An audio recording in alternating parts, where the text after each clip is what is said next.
Техничкиот премиер Оливер Спасовски денеска побара новоименуваниот директор на Бирото за јавна безбедност да биде медијатор помеѓу техничкиот министер Наќа Чулев и заменската министерка Славјанка Петровска.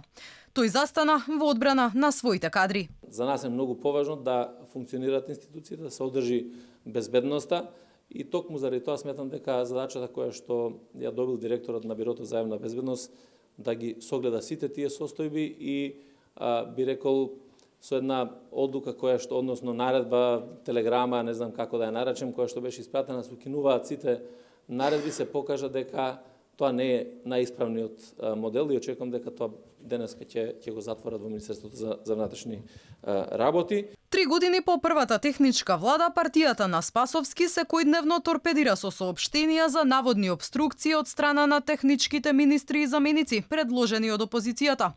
А СДСМ како дел од техничката влада која ја предводеше Емил Димитриев го правеше истото. Дали е ова лицемерно? Спасовски без конкретен одговор.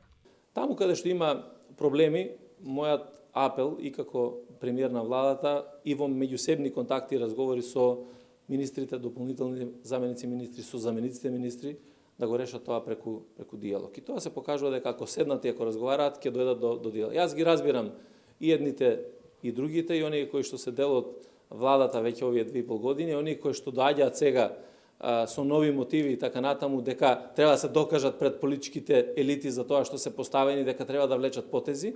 Меѓутоа, сите тие заедно треба да знаат дека треба да влечат потези во интерес на граѓаните и во интерес на Република Северна Македонија. Спасовски вели дека техничката влада мора да организира избори што и доликуваат на една европска демократија.